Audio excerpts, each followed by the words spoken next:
गुरुर्ब्रह्मा गुरुर्विष्णुः गुरुदेवो महेश्वरः गुरुसाक्षात् परं ब्रह्म तस्मै श्रीगुरवे नमः।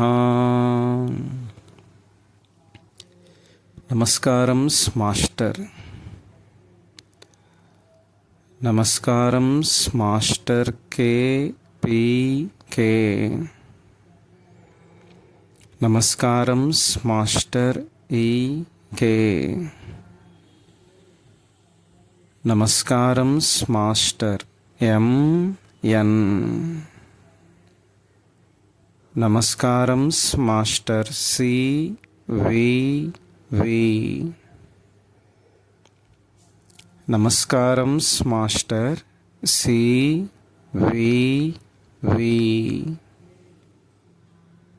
నమస్కారం మాస్టర్ సివివి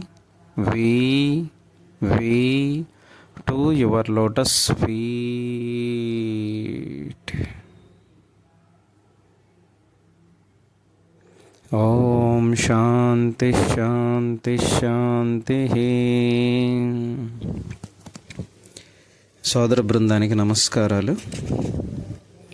నల్లనివాడు పద్మనయనంబులవాడు మహాసుగంబులన్ విల్లును దాల్చువాడు కడు విప్పగు వక్షమువాడు మేలుపై జిల్లెడువాడు నిక్కిన భుజంబులవాడు యశంబు దిక్కులంజల్లెడువాడు నైన రఘుసత్తముడిచ్యుత మా కవీష్ణముల్.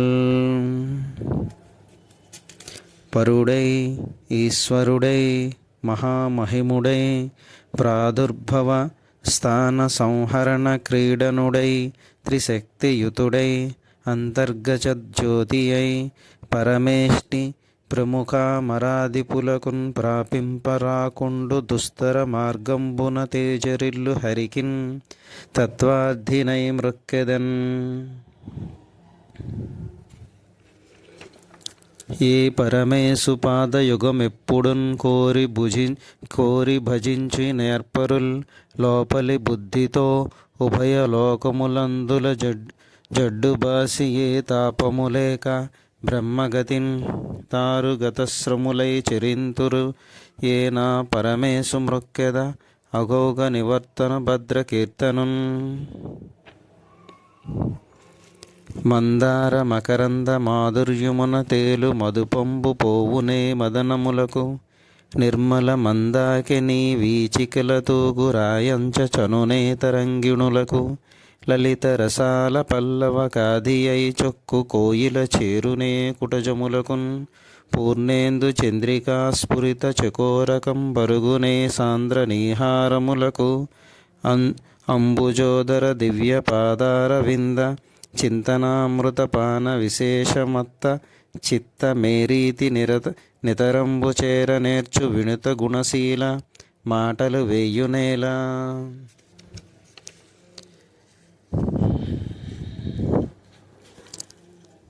కమలాక్షునర్చించు కరములు కరములు శ్రీనాథు వర్ణించు జిహ్వ జిహ్వ సురరక్షకుని చూచు చూడ్కులు చూడ్కులు శేషసాయికి మృక్కు శిరము శిరము విష్ణునాకర్ణించు వీనులు వీనులు మధువైరి తవిలిన మనము మనము భగవంతు వలగును పదములు పదములు పురుషోత్తముని మీది బుద్ధి బుద్ధి దేవదేవుని చింతించు దినము దినము చక్రహస్తుని ప్రకటించు చదువు చదువు, కుంభినేధవు చెప్పెడి గురుడు గురుడు, తండ్రి హరించేరు మనియడి తండ్రి తండ్రి.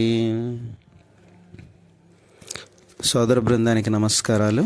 మనం ఇంతవరకు దశమస్కందం పూర్వభాగం రహస్య ప్రకాశంలో 629వ పద్యం వరకు చదువుకున్నాం. ఈరోజు 630 నుంచి కాళీయ మర్దనం చదువుకుంటాం. కాళీయ మర్దనము. ఒకనాడు గోపాలకృష్ణుడు గోపకుమారులతో కలిసి గోవులను తోలుకొని అడవిలోనికి పోయెను. బలరాముడు మాత్రము ఆనాడేలనో వారితో రాలేదు. తీవ్రమైన ఎండలో గోవులు గోపకుమారులు అలసిపోయి అక్కడనున్న కాళింది అని పేరుగల ఒక పెద్ద సరస్సులో ఆత్రముగా నీళ్లు త్రాగిరి.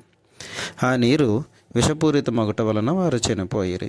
యోగీశ్వరుడు యోగివంద్యుడు అగు కృష్ణుడు అమృతమయమైన తన చూపులతో వారిని పునరుజ్జీవితులను చేసెను.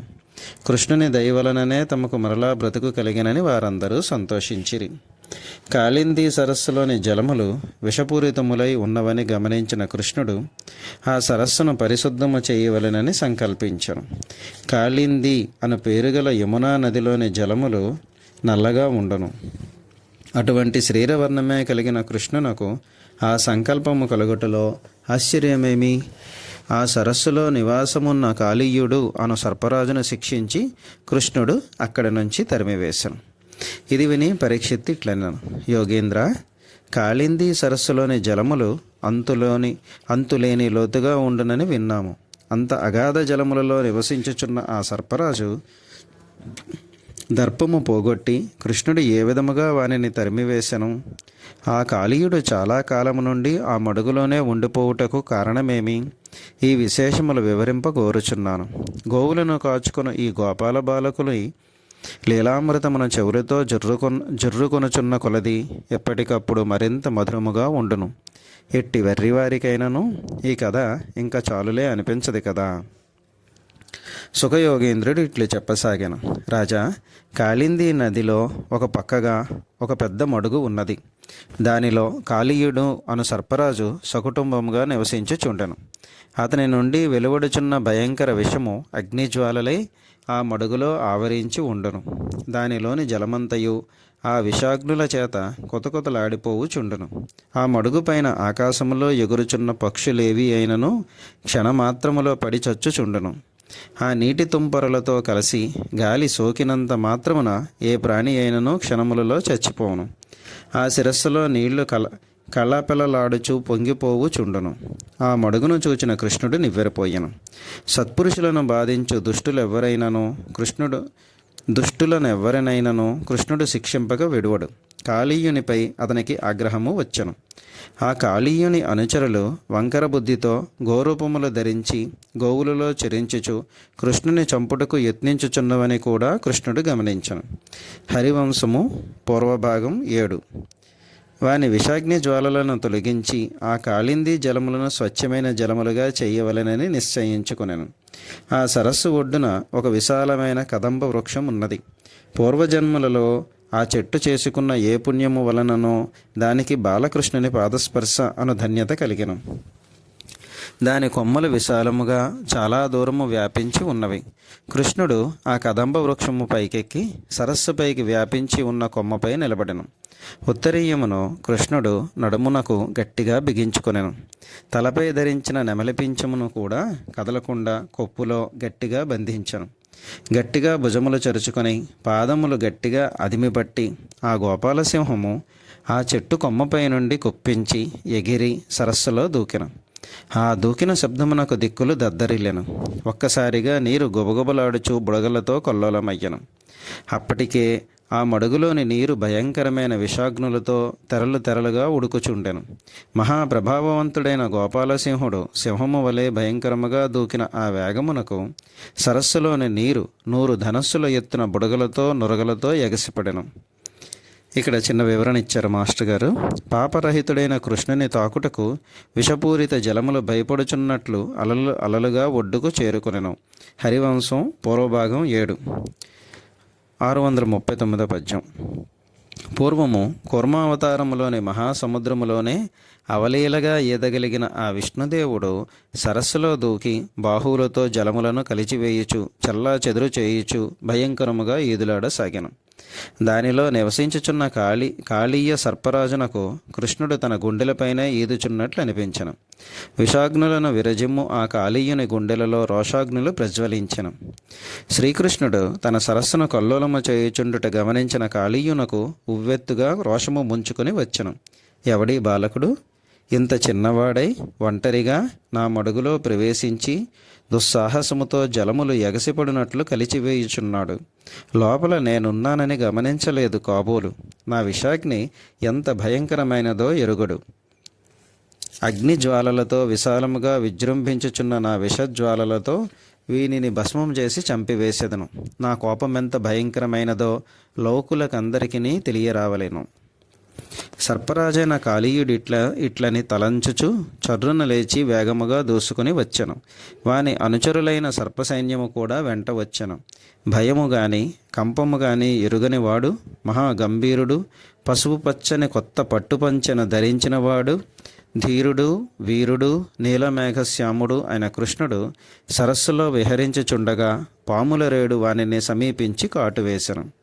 కృష్ణుని కరుచుటతో కాళీయుడు ఆగలేదు. భీకర విషాగ్ని జ్వాలలు కృష్ణునిపై చిమ్ముచు సుదీర్ఘమైన తన శరీరముతో అతనిని చుట్టివేసి బంధించను. గోపకుమారులందరూ ఈ దృశ్యము చూచిరి. పాము చుట్టులతో పడగల మధ్యలో చిక్కుకొని మూర్చపోయినట్లు కనబడుతున్న తమ ప్రాణమిత్రుని చూసి వారు తల్లడిల్లిపోయిరి. కృష్ణుని ప్రభావము వారికి పూర్తిగా తెలియదు. బృందావనములోని గోపకులందరికీ కృష్ణుడే సర్వస్వము.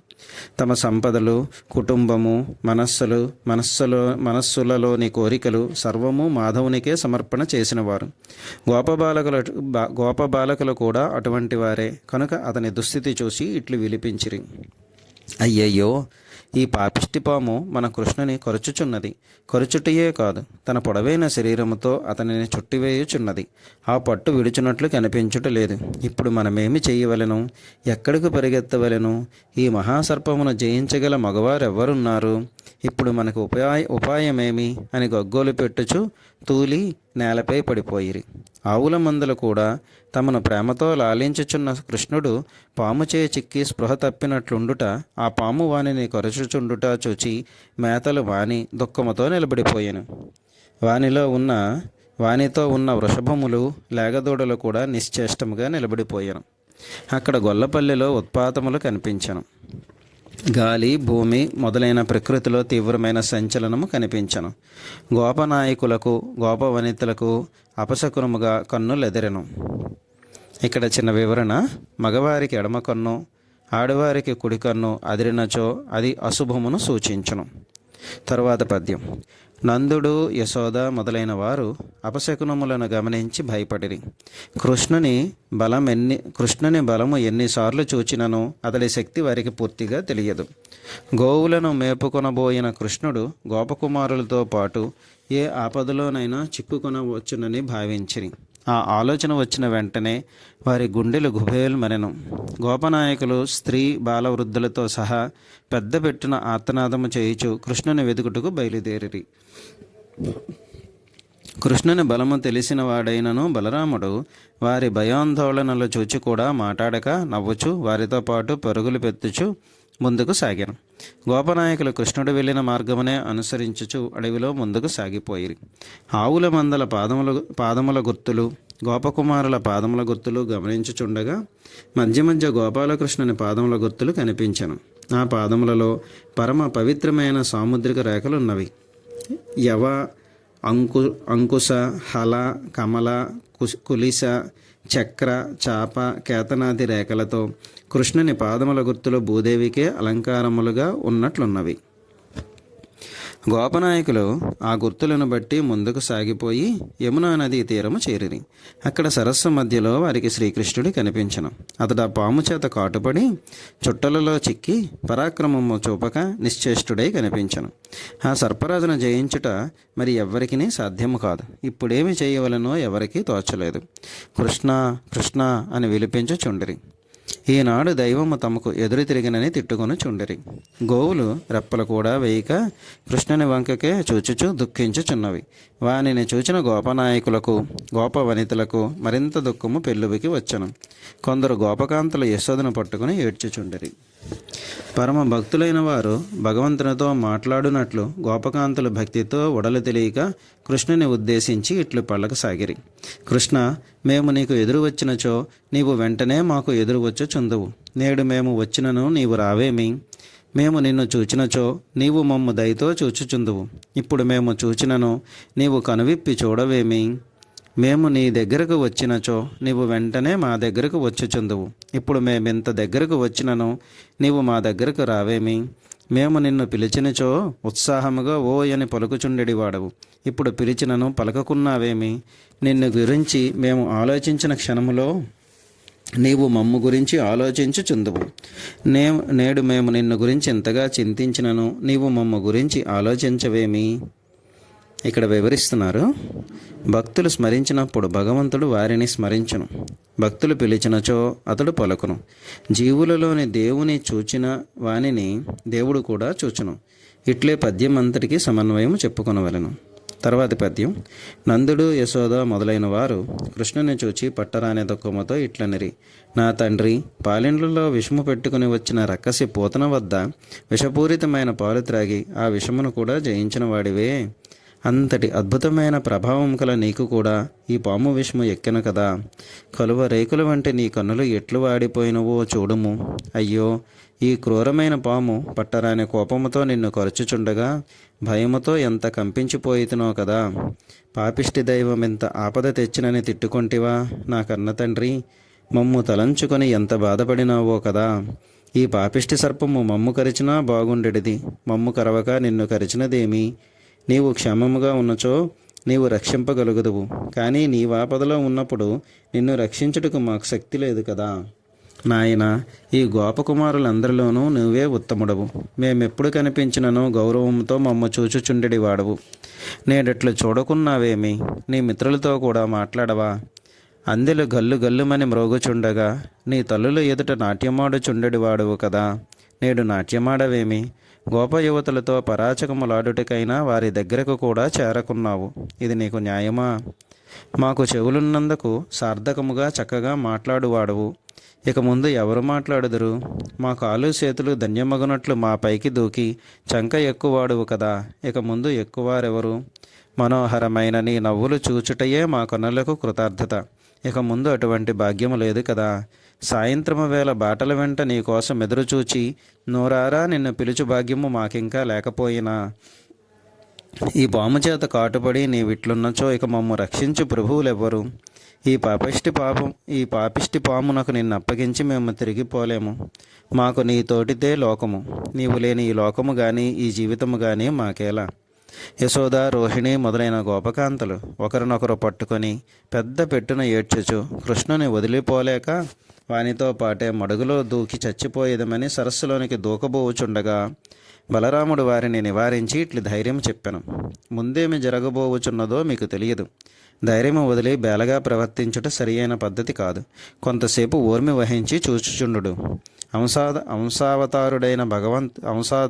అంశావతారుడై భగవంతుడైన బలరాముడు వారికి ఇట్లు ధైర్యము చెప్పి నిలబడెను. బృందావన వాసులైన పెద్దలు, యువతులు, బాలలు, వృద్ధులు కూడా తనను గురించి ఇట్లు విలపించుచుండగా కృష్ణుడు వారిని గమనించను.